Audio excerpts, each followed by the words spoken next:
क्या हाल है? आज आर्मी अग्निवीर के अंदर हमारी प्रीवियस ईयर क्वेश्चन की सीरीज के अंदर जो पिछले साल के पेपर आ रखे हैं, लाल किताब जो आर्मी वाली है उसको पूरी को हम सॉल्व करा रहे हैं। उसके अंदर हमारा डे 6 है ये। तो सबसे पहला क्वेश्चन देखते हैं आज की क्लास का। 45 डिग्री का पूरक कोण क्या होगा? क्या होता है पूरक कोण? पूरक कोण जो हिंदी में बोलते हैं पूरक कोण, इंग्लिश में से बोलते हैं कॉम्प्लीमेंट्री पेयर, जिसको बोलते हैं कॉम्प्लीमेंट्री या पूरक कोण किसे बोलते हैं आज समझ लेते हैं। कोई भी दो एंगल जिनका सम 90 डिग्री होता है उन्हें पूरक कोण बोला जाता है। जैसे अगर मैं कह दूं एक एंगल ए है, एक एंगल बी है, ये साइन एंगल का होता है यानी कोण का।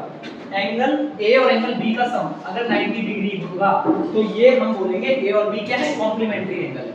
ये दोनों क्या है, पूरक कोण है। अब बात समझ आएगी पूरक क्या होता है। जब यहाँ बात आई गई है तो बात कर लेते हैं एक बार पूरी।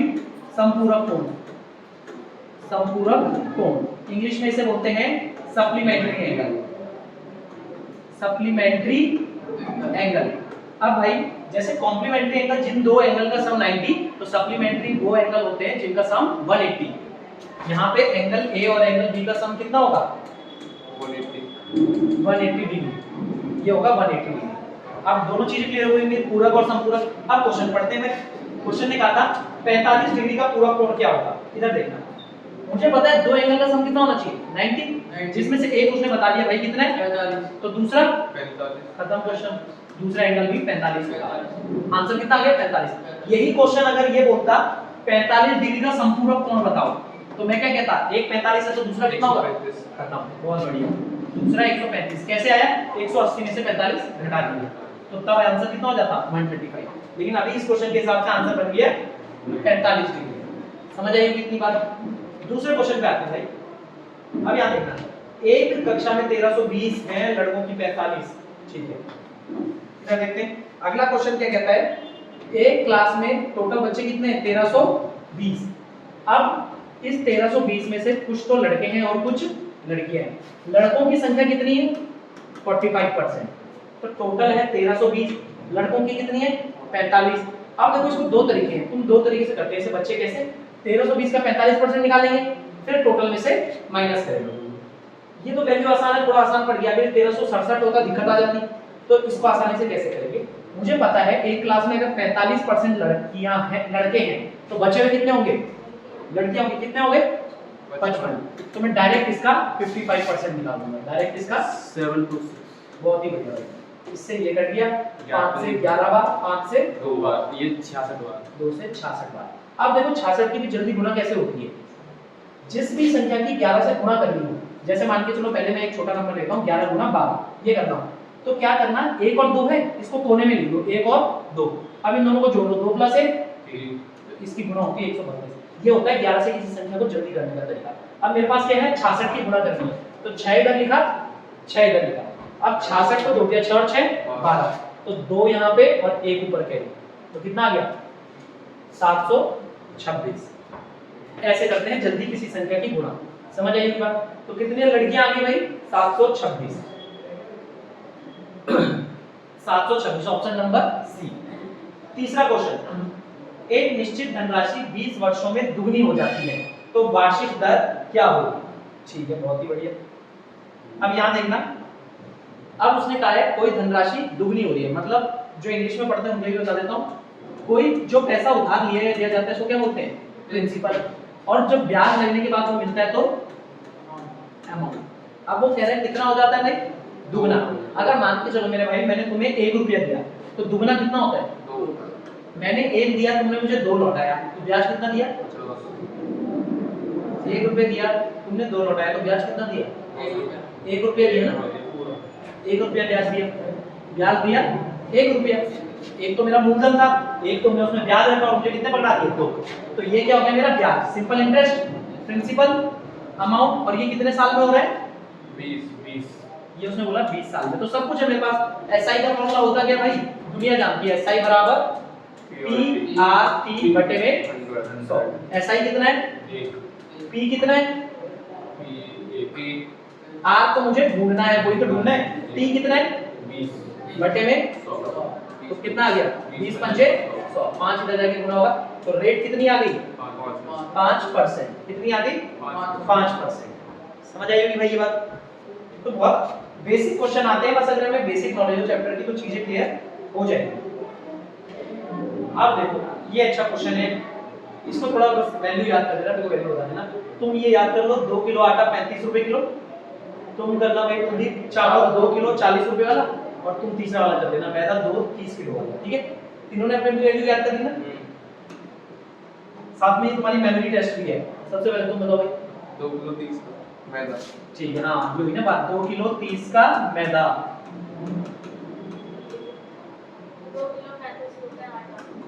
2 किलो 35 रुपए का आटा, 2 किलो 2 किलो 40 का चावल, 2 किलो 40 रुपए का चावल। चावल।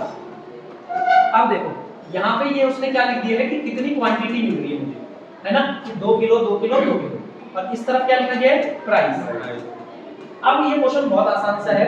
घर से मम्मी ने बोला बेटा एक काम कर 2 किलो मैदा लिया, दुकान में पहुंचे, उसने क्या कहा कितना रुपए किलो है मैदा, 30 रुपए किलो, तो 2 किलो के लिए कितने पैसे लग जाएंगे, यहाँ लग गए मेरे 60 रुपए, यहाँ कितने रुपए लगेंगे, हाँ और यहाँ पे 80, बस खत्म क्वेश्चन। टोटल खर्चा कितना है 210 210 रुपए, टोटल खर्चा कितना होना चाहिए 210, खत्म हो गया क्वेश्चन, हल्का क्वेश्चन था 210 रुपए। ये अच्छा है भाई, 20 डिवाइड 4 गुना 5 plus 30,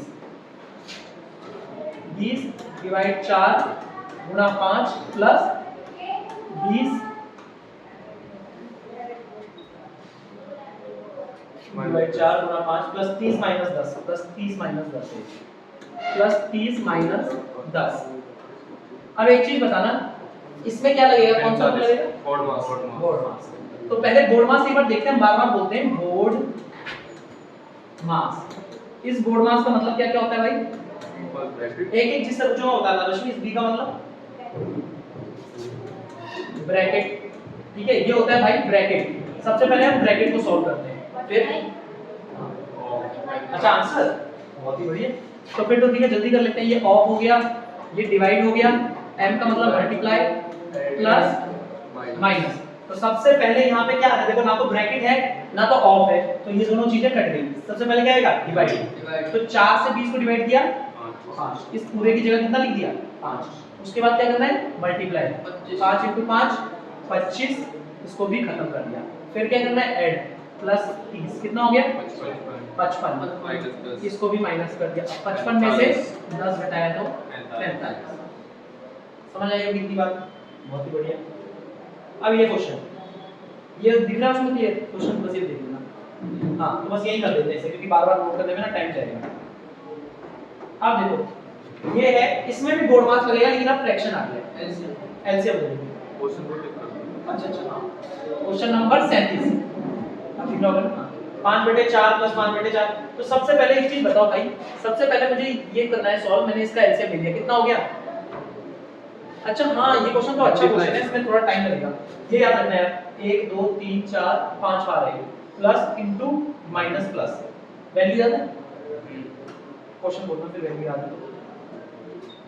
5/4 plus 5/4 multiply 5/4 minus 5/4 plus 7/16। अब देखो यहाँ सबसे पहले लगेगा बोर्ड मास, तो सबसे पहले क्या सॉल्व होगा मल्टीप्लाई।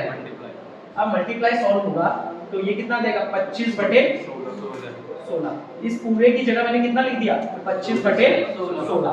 उसके बाद प्लस तो 5/4, चलो अब तो एक साथ ही सॉल्व कर लो, कोई दिक्कत नहीं, माइनस 5/4 प्लस 7/16। अब एक चीज ध्यान देना, एलसीएम लेने से भी पहले एक चीज ध्यान देना, प्लस का 5/4 माइनस का 5/4 कट गया, यहाँ से यहाँ कट गया।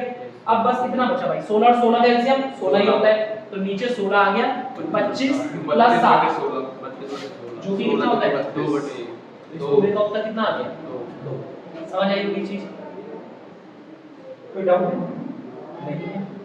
तो आंसर है ऑप्शन नंबर डी। ये अच्छा क्वेश्चन है, ये शायद किसी को नहीं आएगा मेरे हिसाब से। एक ठोस में 20 फेस है, 12 शीर्ष है, फेस और वर्टेक्स।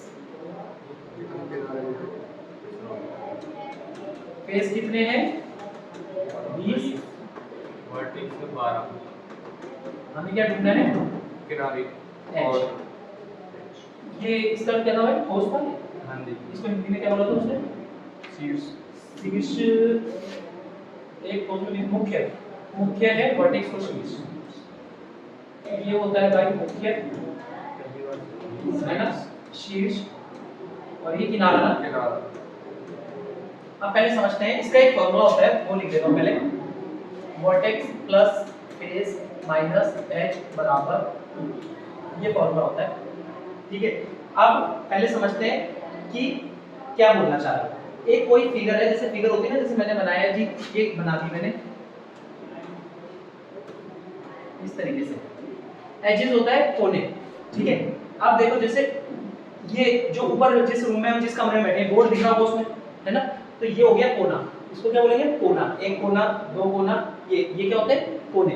लेकिन जब एज की बात हो रही है किनारे की, तो इस लाइन से ऊपर वाली लाइन से देखो, ये लाइन इस लाइन को जोड़ रही है, एक ये हो गया, ऐसे ही उस कोने को नीचे वाली लाइन जोड़ रही है, 2 हो गया, ये 3 हो गया, पीछे भी होंगे 4 5 6, इस तरीके से ये हो गया कोना। वर्टेक्स होता है जहां पे दो चीजें मिलती हैं, यहां से ये आई तो ये एक वर्टेक्स हो गया।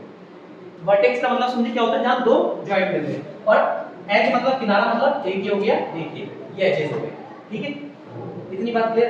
तो फॉर्मूला होता है वर्टेक्स में जब भी तुम फेस जोड़ोगे, ये किसी भी फिगर के लिए होता है, चाहे क्यूब हो, क्यूबॉइड हो, 8 भुजाएं वाला हो, 25 भुजाएं वाला हो, जो भी है सब में ये फॉर्मूला लगता है, vertex plus face minus H करेंगे तो हमेशा कितना आएगा 2। अब मेरे भाई फेस कितने दिए गए हैं मुझे 20, इसकी जगह कितना लिखा 20, वर्टेक्स कितने 12, एच मुझे ढूंढने हैं माइनस बराबर 2, 12 प्लस 20 32, 32 माइनस ई बराबर 2। अब 32 माइनस का ई जोड़ जाके प्लस का ई बनेगा माइनस का 2, कितना आ गया 23। अब इसका मतलब है जिस आकृति में 12 तो फेस होंगे, नहीं 12 वर्टेक्स होंगे, 20 फेस होंगे, तो उसमें एजेस कितने होंगे 30। इस फॉर्मूले पे पूरी बात टिकी थी, इस फॉर्मूले को नोट कर लेना। बाकी ये क्या है इसका मतलब पूरा वर्टेक्स फेस, ये मेंसुरेशन चैप्टर में आगे समझा दिया जाएगा।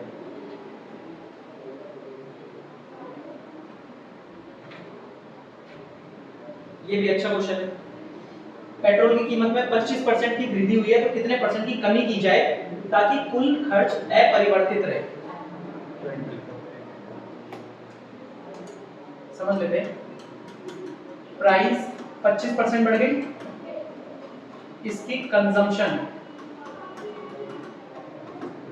कितनी परसेंट की गिरावट करे कि ताकि एक्सपेंडिचर सेम रहे। हिंदी में बात करें तो ये हो गया मूल्य, ये हो गया खपत, और ये हो गया खर्चा। अब इसका मतलब समझ लेते हैं इसमें क्या रिलेशन होता है, कैसे बनता है। एक चीज याद रखना भाई, इसको छोटे में लिख रहा हूं, मूल्य का मतलब P, खपत का मतलब ये रहा, और खर्चा ये रहा।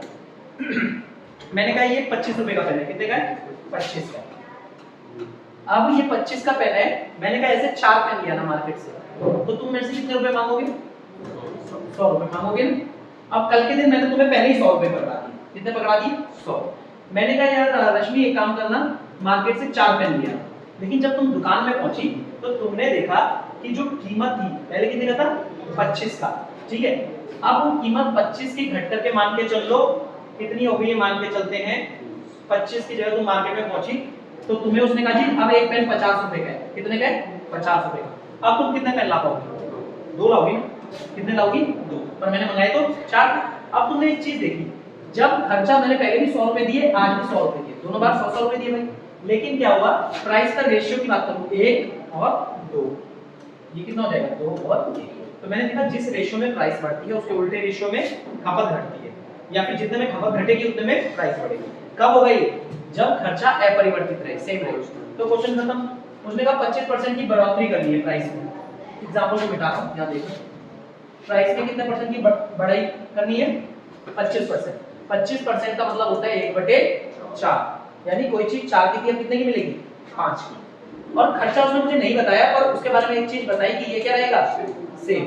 तो ठीक है 4 से 5 है तो ये कितने से हो जाएगा 5 से 4, कितने से गिर रहा है 1 से कितने पे 5 पे। अच्छा ये और ध्यान रखना, परसेंटेज इंक्रीज या डिक्रीज, प्रतिशत वृद्धि या कमी हमेशा शुरुआती वैल्यू पे निकलती है। तो तो शुरुआत में 5 था, 1/5 × 100 कितना होता है 20% की गिरावट करनी पड़ेगी खपत में, तब जाके खर्चे में कोई कमी नहीं है। ये क्वेश्चन अच्छा है। अलजेब्रा आता है? नहीं आता अलजेब्रा? ठीक है, चलो इसका तो फिर डायरेक्ट फॉर्मूला ही बता देते हैं। इधर देखना, x³ - y³ का फॉर्मूला ये वाला होगा। इसमें क्या ही बताऊंगा मैं आपको, ये फॉर्मूला होता है इसका। क्या होता है x - y x² + y² + xy। जब आप इसको सॉल्व करोगे ना ब्रैकेट खोल के, देखो x से x की मल्टीप्लाई होगी, वापस कितना बच जाएगा x³ - y³। अब ये यहां से जाके इससे मल्टीप्लाई होगा, ये चीजें आपस में बाद में कट जाती हैं। तो इसका फॉर्मूला होता है जैसे a - b² का फॉर्मूला क्या होता है a² + b² + 2a प्लस वाले का बच में माइनस का माइनस पूछा बोला। था। अच्छा फिर तुम सही बोल रहे हो। ठीक है, तो ऐसे इसका फॉर्मूला ये वाला होता है। ओके है भाई? ये बताओ, ये जल्दी करके बताओ। चलो इसमें तो ज्यादा कुछ नहीं खास। Option D. ठीक है, बहुत बढ़िया भाई। कितना था पॉइंट, कितने जीरो थे? 3 थे ना? 2 के शायद भाई। 3 7 वाले हां 2 और 8 वाले में 3। 8। इसका आंसर रश्मि तुम बताना। तुम्हारे सामने क्वेश्चन लिखा है, ऑप्शन की भी जरूरत नहीं है मुझे, आंसर बताओ। 56 ये आंसर है इसका। हाँ, कितने, यही तो मेन क्वेश्चन है। 56 को दुनिया जानती है। हाँ भाई, 3 जीरो इधर है, 2 जीरो इधर, तो टोटल कितने लगे? 1 मैंने ऑप्शन डी 3 बोला। 4 5, तो सीधा ऑप्शन डी। 7 वाले और एग्जाम में तो और आसान कर देते हैं कि ऑप्शन दे देते हैं हम, तो 5 जीरो। अब देखो, एक 60 लीटर मिश्रण में दूध पानी 3 1 है, बस 2 1 करने से उसमें कितना पानी मिलाना चाहिए? ठीक है, पहले 3 1 था, बाद में 2 1 हो गया। एक मिश्रण में दूध और उल्टा दूध, 3 1 2 3 पानी मिला रहे हैं, 2 3 से 2 1। 2 1 है, हां जी, आपने एक लिख दी। 3 1 2 1। अच्छा 60 लीटर उसमें और पानी डालना है, ठीक है। 3 1 2 1 तो अच्छा 3 है सही तो ठीक है है ना? सही है, 60 लीटर मिश्रण। अच्छा ऐसा ही देख लिया, ठीक है ठीक है। तो दूध पानी का मिश्रण है भाई, पहले कितना था 3 1, बाद में कितना हो गया 2 1। अब जितने भी आजकल में मिश्रण वाले सवाल है ना, उसमें बस एक कांसेप्ट याद रखना, क्या कि क्या मिला रहा है, वो कह रहा है पानी। हाँ पानी, सही बोल रहा है, पानी मिला रहा है। क्या मिला रहा है? पानी मिला रहा है। अगर वो पानी मिला रहा है तो इसमें दूध, मुझे पानी की जरूरत है ना, मुझे कैसा लग रहा है? अगर क्या कहते हैं, इसमें देखो क्या मिलाया गया है, पानी। अगर पानी मिलाया गया है तो उसमें दूध की मात्रा नहीं बदलनी चाहिए। जैसे ये पानी की बोतल है, इसमें मैंने अगर मान के चलो नींबू निचोड़ दिया, पहले थोड़ा नींबू निचोड़ा, इतना भर दिया, फिर मैंने पूरा नींबू निचोड़ दिया, तो पानी जितना था उतना ही था ना, बस नींबू की मात्रा बढ़ती गई है। तो यही कंसेप्ट रहता है सारे मिश्रण वालों में। पहले दूध कितना था 3, अब कितना हो गया 2। इसको सेम बनाना पड़ेगा। और सेम कैसे बनाएंगे? ऊपर 2 की और नीचे 3, तो कितना कितना आ गया 6 1 6 1 6 2 6 3। हां 6 अब तुम्हें भी देता हूं पानी, देखो 6 2 6 3 6 2 और 6 3 आ गया। तो बस अब क्वेश्चन खत्म हो गया। अब देखो, दूध पहले भी 6 था, आज भी 6 है, पानी डाला गया है, कितना बढ़ गया पानी 1। पहले मिश्रण कितना था मेरे हिसाब से 6 और 2 8। 8 का मतलब कितना बोला उसने? क्योंकि क्वेश्चन के हिसाब से मिश्रण है 60 लीटर, 8 का मतलब 60, तो कह रहा है कितना और पानी डाला गया, 1 का मतलब पूछ रहा है, बताओ कितना होगा? 8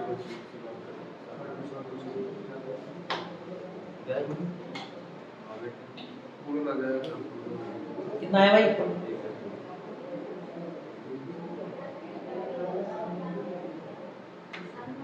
हाँ 7.5। अरे 8 7 56, 4 बचा पॉइंट लगते, 0 8 बचे 40, 7.5। ऑप्शन देख के तो समझ ही जाओगे, जैसे 8 7 26 होगा। वो तो आसपास का तो मैं लगा ही दिया। लगाई दिए। 7 में 20, 6 में 19.5, ठीक है। हल्का क्वेश्चन आ गया, औसत का बहुत ज्यादा।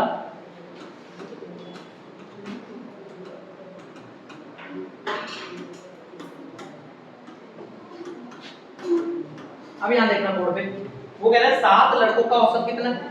20। 6 लड़कों का 19.5। 19.5। तो फिर कह क्या रहा है कि वो छठे लड़के का बताओ।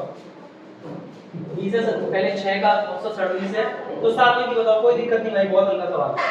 दो तरीके हैं इसके करने के, या तो पहला तरीका क्या है, आप कहोगे औसत का फॉर्मूला होता क्या है, एवरेज बराबर total number of student upon number of student. इन दोनों बातों में क्या अंतर है भाई, मुझे समझाना। Total number of student, number of student, total sum होगा सर ऊपर, टोटल सम। हाँ, एवरेज होता है सारी संख्याओं का जोड़ यानी सम, अपॉन में टोटल नंबर कि कितनी संख्याएं हैं, ये होता है औसत। तो टोटल बच्चे कितने हैं, 7। अगर मैं कहूं सम निकाल के बताओ, तुम कहोगे गुरुजी औसत की गुणा किससे कर दो, नंबर से, यानी जो भी औसत दिया गया, औसत कितना है 20, सम मुझे ढूंढना है, और टोटल बच्चे कितने हैं 7, तो 7 गुना 20 140, इन सब का जोड़ आ गया कितना 140। ऐसे इन सब का जोड़ आ जाएगा नीचे, कितना आएगा 6 गुना 19.5,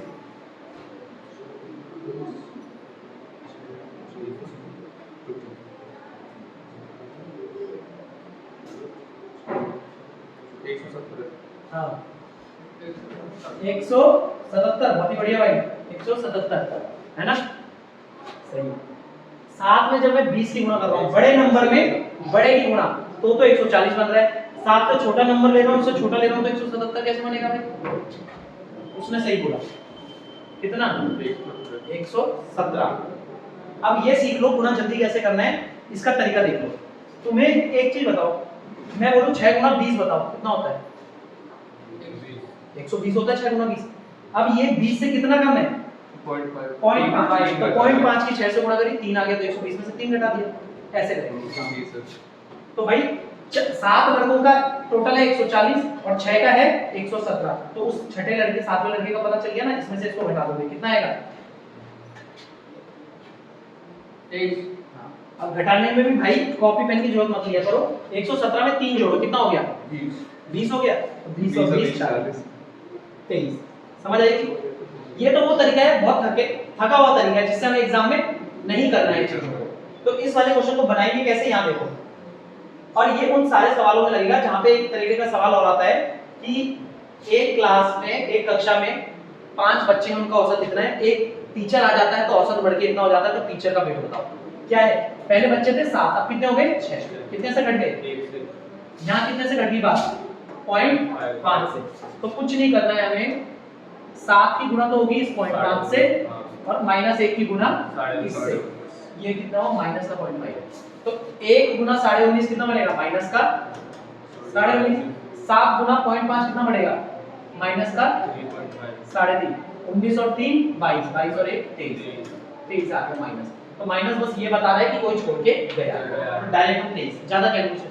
इस क्वेश्चन में तो फिर भी आसान था, 7 और 20 को हमने तब भी मल्टीप्लाई करके, कल के दिन 17 और 25 होता तो दिक्कत बनती है, तब ये तरीका लगाना, सब में काम कर जाता है, ये सब में काम करता है औसत में।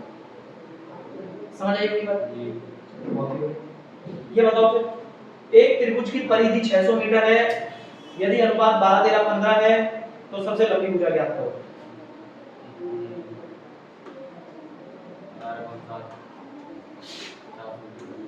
एक त्रिभुज है 12 13 15, पहले तो बताओ परिधि मतलब क्या होता है, बहुत ही बढ़िया, परिधि होती है पेरीमीटर, और उसका मतलब क्या होता है वो भी समझते हैं। पेरीमीटर का मतलब, कभी भी पेरीमीटर लिखा हुआ दिखे, एक चक्कर लगाना, सीधी सी बात, आम भाषा में, बस कुछ नहीं। परिधि मतलब यहाँ से लेके यहाँ तक आया, क्या एक चक्कर हो गया, नहीं अभी भी नहीं, अब जाके एक चक्कर पूरा हुआ। तो एक चक्कर किसी भी आकृति का, किसी भी फिगर का लगाना, उसको पेरीमीटर बोलते हैं। तो कितनी दूरी चलनी पड़ी अगर एक चक्कर लगाना है, 12 15 27, 27 और 13 40, मेरे हिसाब से पेरीमीटर कितना आया 40, और क्वेश्चन कितना कह रहा है 600। अब वो कहता है सबसे लंबी भुजा बताओ, सबसे लंबी कौन दिखता है मुझे, 15, तो 15 का मतलब जानना चाह रहा है, 15 का मतलब कितना, क्रॉस मल्टीप्लाई कर देना, 0 से 0, 4 से 15, 15 का स्क्वायर कितना होता है 225, 200 200 225, ऑप्शन नंबर डी। ये भी बहुत अच्छा क्वेश्चन है, आज की क्लास का जो आखिरी क्वेश्चन है। दो बेलन की त्रिज्या का अनुपात 3:2 है, अच्छा दिख नहीं रहा होगा बता देता हूं, दो बेलनों की त्रिज्या का अनुपात 3:2 है तथा उनकी ऊंचाई का अनुपात 4:3 है, 3:2 4:3, तो क्या बताना है आयतन का, गाइड हो गया भाई।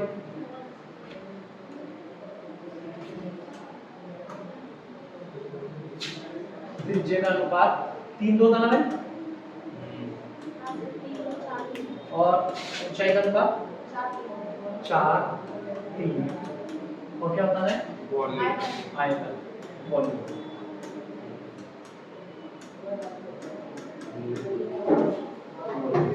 और बात हो रही बेलन की ना।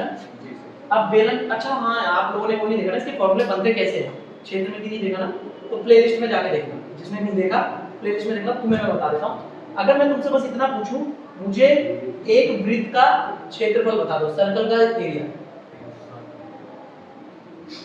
सर्कल का पाई आर एरिया, स्क्वायर। हाँ इतना तो हर कोई जानता है ना सर्कल का एरिया। जानते हैं सर। ठीक है, अब देखो भाई, घर पे जो अपने सिलेंडर रहता है वो बेलन शेप में रहता है ना, तो अब वो बनता कैसे देखते हैं, मान के चलो, मान लो मेरी जेब में एक सिक्का है, सिक्का ऐसे करके है, अब मैंने बहुत सारे सिक्के रख दिए, उसे एक्सट्रूड करते हैं। हाँ इन सारे सिक्कों को मैंने एक साथ जोड़ दिया, तो ये कुछ इस तरीके की आकृति बन जाएगी भाई, देखना ये ऐसे ऐसे ऐसे सिक्के और लास्ट में एक सिक्का, ये बन जाएगा। तो यहाँ से तुम्हें पता है सर्कल का एरिया होता है पाई आर स्क्वायर। अब इसको क्या मिल रही है, बहुत सारे सिक्के रखे तो हाइट मिल गई, तो सिलेंडर का एरिया यानी बेलन का वॉल्यूम, सॉरी बेलन का वॉल्यूम क्या हो जाता है पाई आर स्क्वायर एच, ऐसे करके फॉर्मूले बनते हैं। फिर इसी से कोण बन जाता है कैसे, एक सिलेंडर में से अगर मैंने 3 कोण निकाल दिए, 1 2 3, तो कितने भाग निकाल दिए 3, तो अगर मेरे से कल के दिन कोई कोण का पूछे तो मैं कहूंगा 1/3 पाई आर स्क्वायर। अब इसी से स्फीयर बन जाता है कि 4 स्फीयर आ गए, तो 4/3 पाई आर। वो कहानी लंबी है, उसमें समझा रखा है प्लेलिस्ट में, उसमें जाके देखना। हाल फिलहाल क्वेश्चन में आता हूं, फॉर्मूला क्या बनता है pi r square h volume. अब यहां देखना, अगर मैं बात करूं इसकी, इसका area pi r square h हो गया, और यहां पे भी कितना हो गया पाई आर स्क्वायर एच, लेकिन बड़ा वाला वैल्यू, ठीक है। अब देखो पहले वाले सिलेंडर की बात करूं तो उसकी रेडियस 3 है और हाइट कितना है 4 है। तो एक चीज बताना मुझे रेशियो ही तो पूछा है उसने, पाई से पहले तो पाई खत्म हो गया, आर की वैल्यू रखते, तो आर कितना है 3, 3 का स्क्वायर गुना h कितना है 4। अब बड़ा वाला देखते हैं, 2 का स्क्वायर और ये क्या 3 था नहीं, तो इनटू 3, 4 से 4 खत्म, 3 से एक बार 3 से, तो क्या रेशियो आ गया 3 रेशियो 1, ये पूछा था भाई, हाँ ये रहा 3 रेशियो 1। क्लियर हुई होगी इतनी बातें, इतनी बातें अगर क्लियर हो गई हैं, बीच में मेंसुरेशन कोई चैप्टर में दिक्कत है तो प्लेलिस्ट में जाके देखना। अब अगला प्रैक्टिस सेट कल कराऊंगा, तब तक के लिए पढ़ते रहो, और 22 को पेपर है, इसके बाद जो चालू करूंगा मैं रेलवे की सीरीज चालू करूंगा, इस 22 को पेपर खत्म होने के बाद रेलवे के प्रीवियस ईयर क्वेश्चन कराए जाएंगे, तो उसको फोकस रखेंगे। तब मिलते हैं नई वीडियो में, तब तक के लिए जय हिंद जय भारत।